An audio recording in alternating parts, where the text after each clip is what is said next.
They're having a team house, practicing so hard to climb up there. Let's see what kind of macro plays. I think Modern Life's Dehaka was very, very solid in game number 1. Let's go into draft in game number 2 in Dragonshire. Ooh. This is a... Every time we see BlossoM, they bring new changes. They don't really stay with one thing. Has been something that we can't talk enough about. Every week, slight improvements. And this week, I think we've seen the largest improvement yet. The mechanical precision of the team as a whole was overall on another level. Every single one of the members were on point in terms of execution throughout Game 1. So, good vibes coming out of BlossoM, and first ban Stitches from Mighty. So, highly respecting the Gondar's power in that last game there. And, well, Gondar's favorite hero has always been Stitches. That's right. And Stitches is such a powerful pick on this map. We talked about this yesterday in MVP Black versus Tempest. MVP Black always wants to first pick Stitches on Dragonshire, so that says something about the relative power of the hero on this particular battleground. So overall, decent ban from Mighty and BlossoM. Now they're thinking about whether to give away Genji or not, I think. Because if they give away Genji, they can take both. They can take from the beginning Dehaka and possibly Ariel or even Uther if they want to. Is it worth it? I think that's the question they have in their minds right now. Tutu's brain will be going through all of the possibilities. I think just banning one of the support seems to be the perfect choice. And give Genji, bring in Dehaka as... Sometimes you have your days. And whoa, they actually do not take Genji. Mighty has a high preference for Ariel usually, and that has to have been accentuated over the last few weeks because Ariel has been ascending in this patch so highly. So I can see why Mighty has gone for the Ariel, and BlossoM expectably picks up the Genji and Illidan. Here comes the, not the Shimada brothers, but the double dive is here. Illidan and the Genji. Modern Life, look at his face, full of confidence. He knows that he landed so many good drags in Game 1. He knows that his mechanical performance, his form is on point today, and maybe he's feeling confident enough to finally bust out the Illidan that he has skirted away from for so many games on end. Ooh. They were willing to give this up, so they have to have something in plan. Then they bring in double support with Marthael. Strong solo lane, of course. Decent response to the Illidan solo lane. Of course, with Tassadar and Ariel in the roster, there are a multitude of ways in which you can distribute the lane, so it necessarily might not be a solo lane, but I think Mighty will want to have that solo lane face up in this matchup. BlossoM, on the other hand, the first thing that comes to mind is whether they have to ban Cassia. It has to be that, right? Because she is such a decent answer to Illidan. There's not a lot you can do as an Illidan when Cassia lands the blind on you. But BlossoM full well knows that there are other things that you can pair up with a Tassadar. So many assassins work, such as Lunara. Yeah, Lunara is also very decent against Genji and Illidan. The two most common one, of course, Vala and Lunara are the most common ones. But instead, because they want to go dive in, possibly even bringing Greymane and have all their damage, banning Cassia was their best option too. So BlossoM's ban of Cassia is not like, haha, you're doomed if we ban away Cassia. It's more like, if you have Cassia, we are doomed. So we know that you have other options on the table, but we'll take away the Cassia. So decent from BlossoM. And Mighty's response, the second ban Rehgar, a very small support choke. They still have the Malfurion, so it's not as big of a deal. And Wiz has shown a slight preference for Malfurion anyway, so I don't think this hurts them too much. But considering it's Illidan and Genji, they will probably miss the Ancestral Healing. So all in all, considering the battleground as well, in which Rehgar has so much pressure on the mercenary camps, I really like what Mighty is doing with this draft here. As we exactly mentioned, they bring in Greymane 2 along with a Malfurion. they're going all dive in. And because Malfurion still has a Twilight Dream when the opponent actually dives in, that's a very good counter to it. But they will be lacking the healing over time. That's going to take a long time. And very good counter with the poison damage coming out. Lunara and Diablo. Diablo is a bit of a surprise. And I feel that it could have been more of a deny pick to take that away from BlossoM. Because Diablo, alongside Anubarak and Stitches, those three heroes, Gondor has explicitly mentioned in his recent interview that he likes those three heroes the most, and he has been practicing Diablo extensively over the last week. So Mighty, with that information, knowing how well Diablo can combo CC with the Malfurion Entangled Roots, I think this is a decent takeaway from Mighty. And Lunara, we talked about this in the drafting phase. It was either going to be Cassia or Lunara. They took away Cassia, so they pick up Lunara. Something that we have to think about here, though, is that Greymane, if he decides to not go for Cursed Bullet, it's right?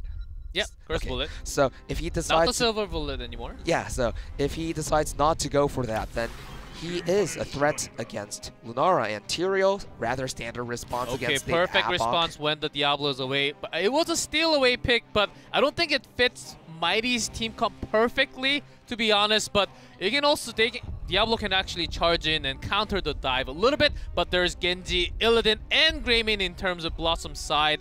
They will be charging into your face. And Mighty seems to be, they have a lot to defend. They do have to sustain, but against BlossoM's team comp, it looks very scary.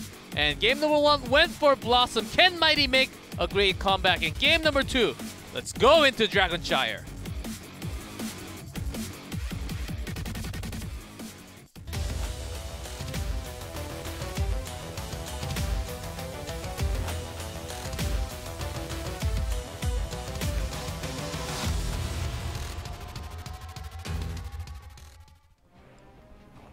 In blue, Mighty. Joker on Diablo, BDG on Lunara, Good on Marthael, Nasang on Ariel, and Magi on Tastar. And red, we see Team BlossoM with Wiz on Malfurion, Gondor on Tyrael, Mora on Illidan, Dudu on Genji again, and No Chat on Greymane. Something that we didn't get the chance to talk about in the draft is also that Tyrael is a very, very good answer to Malthael in general. His AoE shielding against the AoE damage, his Sanctification answer against his heroic as well. So I have to say I like BlossoM's draft much more than I like Mighty's. And I like these draft because finally we have all the Angels together. Not in one team though, still. Tyrael, Ariel, and Marthael all in action. The Joker charges in alone for now, but it's a threat against all the. Of course, there's no percent base damage, or there's no minigun, there's no Marthael on the other side. If you gather your souls, you will be very tanky in the front line. But when you get hit by that Cursed Bullet, 40% off your HP can actually make you super, super weak. Should also be mentioned that Magi went for Psionic Storm quest talent at level 1, so it seems very likely that his level 1 talent choice in the last game was indeed a misclick. We will have to ask the player himself about that once the match finishes, but... maybe we will never get to know! I think BlossoM has a very good momentum going into game number 2. Their draft looks solid, and they already seems to be having a pretty good solid top lane against Marthael. Solo lane against Marthael is way too strong, so you have to put in extra resources and just give up the bottom shrine, just like that, and just trade, delay the Dragon Knight as long as possible. Once you get 10, try to look for the full potential with the dive. I think that's exactly what BlossoM is trying to do. And these lane distributions, somewhat expectable from both sides. Mighty know that they have the stronger bottom side composition. It's very hard to fight against the double support composition in the bottom side, especially when it's something like Lunara or Vala. So BlossoM, knowing that, decides to rotate Genji more heavily into the top side of the map. So both teams will be somewhat content with how things are opening right now. And it really is but they're now moving on to the bottom side of the map. They are looking for a skirmish here. And focusing onto Nasang, but looks like it's not completely going to be easy to escape from that. Actually, pretty good focusing. It does take so much damage from BDG, and she actually gets the kill with Gondar's help onto the side. Gondar and Pretty aggressive there. Diving in with great coordination, great position. And again, we have to stress how much Dudu's Genji play has improved. Not a single skill shot went wrong in that last team fight. And no premature dashes either. Seems like Mighty is actually very pressured at the moment. Their teamwork does not look as good as last weekend, for sure. This has to hurt a lot because if you're playing double support with ranged assassin and pressuring the bottom lane strongly like that, then your entire early game plan revolves around you keeping full control of the bottom lane. And although BlossoM were not able to take too much advantages aside from getting to roll their siege camps first, definitely puts a dent into Mighty's confidence going into the mid game. That's going to be a big question problem for Mighty for sure. And BlossoM right now with the lead, because there's lack of global now. Before 10, the hunt is still not available yet. And they're making a pretty big rotation, even looking for ganks as we saw in the bottom lane. But with Tyrael alone, I don't think he can win the lane against Marthael for now. Okay, so the sequence of events after that one team fight near the bottom fort by BlossoM, they got to roll their siege camp first. And Mighty answered that very well. I don't think this engage is going to amount to much, so...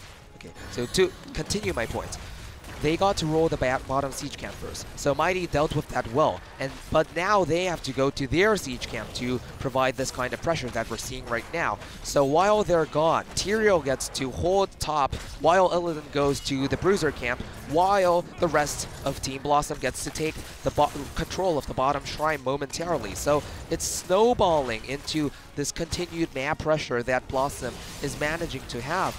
And remember, whenever you have an Illidan, Hunt comes online at level 10, and that's such a huge boost. Gondar may fall right now, but I don't think that's too important.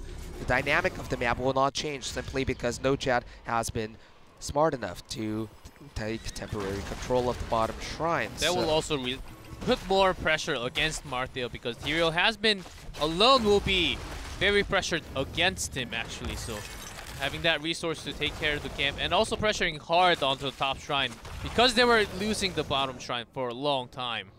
Now, a window of opportunity for Mighty to chance upon taking the Dragon Knights. I don't think it will happen though. There's a lot of pokes, especially Genji. He can appear from the wild, so. Marthael being mindful that Genji is not seen on the map, so he decides to not fight with Illidan at the shrine, although he could have smart play from Good. And as we said, Tyrael dying near the mid lane at that moment in time wasn't too much of a problem. But Mighty now finally going for a slightly risky play here, being proactive, deciding to take the 6 o'clock camp, and this is a right of theirs. I'd say it's an okay trade because BlossoM already started their own camp too. So, but if Mighty actually pressures this into the fort, that would be a big problem. So BlossoM actually going all in, and with the hunt, Illidan can join in anytime. So Mighty has to back away here. Illidan's coming down. Illidan has used the hunt. There's the hunt and actually cancels by. There's a sanctification. Seems like their damage is going towards Joker. Perfect Aegis for time being, and does save for now. APOC drop. Does only catch one. Only managed to catch out Diablo and Gondar.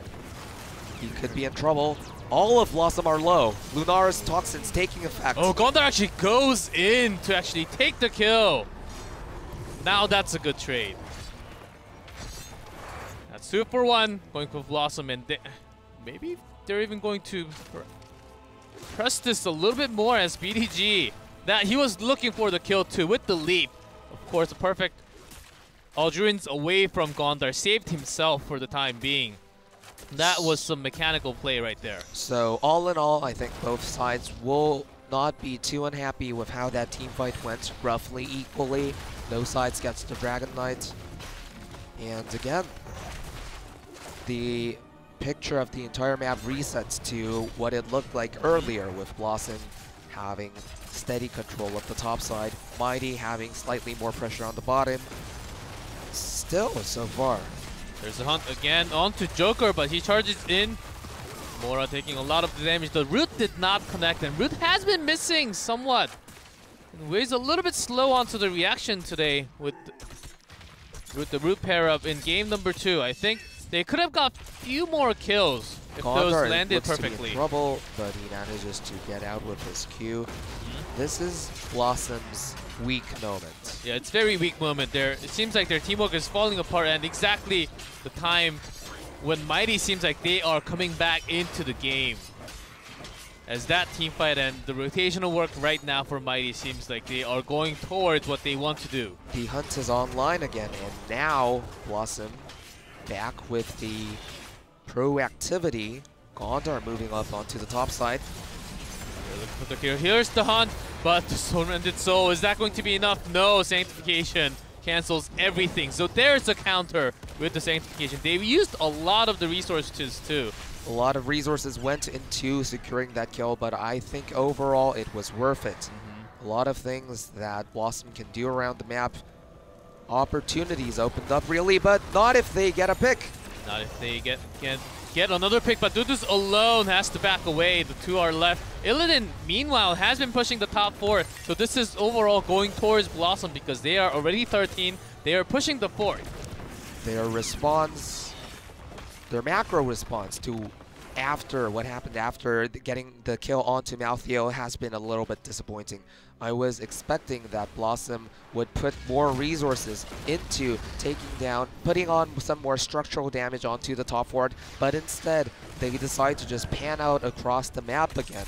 So I'm not sure if I agree with the strategic decisions that they took after getting that pick.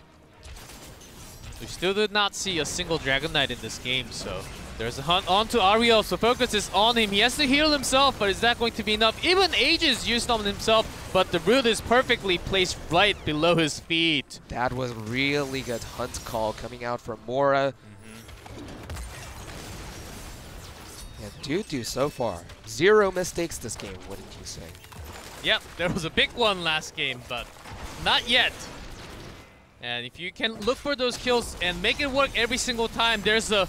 Now he has to pop in some Tormented Soul, takes Sanctification to actually cancel, but Mora is away from the wall and it seems like he is trapped this time and there will be no escape, or is there? Okay, that was a close one. That was so greedy from BlossoM. And I think it really showcases no chat is going to fall. And possibly Wiz as well. It's and make that 3 here, and Joker, I believe he has everything perfectly in use. Will charge. Oh, very nice ice. Oh, wow. That was well used, and Wiz may save his life with that. Twilight and the root perfectly, but here comes the extra damage coming out from Tastar from the side, but here's the Dragon Blade. Dude looking for some more kills, but not enough. And meanwhile, Mighty got the Dragon Knight. So a good series of mechanical plays coming out from Wiz, but that wasn't enough to save his life. And going back onto BlossoM's very greedy play near Mighty's mid fort. I think that happened primarily because BlossoM are still trying to figure out how to make the right rotations after they get a crucial pickoff. If they were confident in their ability to eke out good advantages after getting one pick, then they wouldn't have tunneled vision so hard on getting that very difficult kill onto Maltheo and thus ruining their advantage, what advantages they had in the game. So definitely showcases an area of the game which BlossoM still have a lot of work to do. Yep, but after watching, we all knew that Diablo would come and charge in, hit on the wall for the stun. But that ice block was pretty awesome to see. And with this Dragon Knight, and this is the first one in 11 minutes, and got the 2 forts they wanted, and they got the EXP lead with those kills. And I think it's going towards Mighty for now, but BlossoM, if they can continuously get those picks with the hunt coming out, so now even Mighty, they're staying in together because they have been consistently got picked from BlossoM's team comp, so I'd say they're doing a fine job right now. Mighty is learning to play around the hunt a little bit more wiser. Yes. And BlossoM, I don't know. They seem to be too fixated on gaining advantages through getting picked with the hunt. But the problem is that the good teams, the teams that actually play the game very well, know that once you get one pick, that's enough of an advantage for you to move around the map and gain the safe benefits, reap the safe benefits of your one team fight, that pick. But instead, BlossoM don't really know how to do that, so they go continuously for picks, for the second pick, for the third pick. And this is going to backfire if they keep on going about the game in such a straightforward manner. Yep, because there's Marthale on the other side. When we have a full 5v5 team fight, which we did not really until now, if Marthale goes in and pop that Tormented Soul, and if the Sanctification cannot cancel all of that, Gondar, what are you doing? Misclick onto Q. That was way too greedy. That was a beautiful sank, as I would say. It looked pretty. It looked shiny. Yeah, so both teams decided to go for a forward exchange. At this point in the game, it won't mean too much for either team. Generally speaking, BlossoM is the one with the globals, so BlossoM has a slight bit more to benefit. But then again, both forwards offer a significant amount of experience, and Mighty are closer to level 20, so they will be a slight bit happier about that as well. But still, a whole minute left on Sanctification. Yeah, that's going to be lacking, and I don't think they can go against Marthale. It will be very tough, and BDG leaves out, and the hunt was already used, and it seems like there will be a kill. Does he have the shift strike? No, he does not, and it's okay. When Genji comes back, everything will be back up. Like Sanctification, the hunt will be back, and actually no Holy Ground coming out with no bosses, of course, on this map. But it's pretty good when they go for the fight on the camps too. Blood for blood, okay option, but I'd say Holy Ground makes a lot of the changes in the team fight. I'm generally a proponent of Holy Ground myself, but in this case, I guess, since it's Malfurion, solo support, and usually Tyrael will not get the full healing benefits from that Malfurion. Malfurion has too many assassins to take care of, so I can see why Blood for Blood is a decent pickup in this case. But now, Mighty with the level 20 Dragon Knight, BlossoM still without a Genji. They can go for the core, and they're doing it. They are going in. There's a Twilight Archon. There's a hunt coming in that seems to be focusing on to Nasang, but Mora is so low, and he's taking so much damage, gets taken out. When Genji comes with the Dragon Blade, Wiz actually goes to the other side. There's the APOC, misses entirely, but Tutu is continuing his slashing. Sanctification, not really the perfect one. This Dragon Knight is going for the core. Seems like the game is already over as the entire team of BlossoM is away, so far, miles away from the core. Good is doing another level of BM here. 6% left on the core, 3, and it will be 0. Game number 2 going to Mighty. A rather underwhelming end to what was a very high stakes and exciting matchup up until the point that Genji got picked off. And it's easy to blame Tutu for getting caught out like that, and he definitely should not have been caught out like that. But that entire sequence of unfortunate events really started with Gondar getting too greedy in the attempt to chase Tassadar, blowing a Sanctification. You know, it's a team game. Everyone is talking in comms. So when that kind of huge mistake occurs, it dents the team's morale and throws everyone off guard. And of course, the best teams learn to not react to such huge mistakes. They understand that it can happen. But remember, BlossoM are a team mostly full of rookies who don't have much professional experience. Right. And if they were winning for most of the game, remember, so they would have been very discouraged, and perhaps that mental trigger was what made Genji caught out like right after that, the next 20 seconds, it was a clown fiesta for BlossoM. They were just all over the map without knowing what to do exactly, which they could have just backed out entirely and waited for the Sanctification to come back. But we're going into a short break.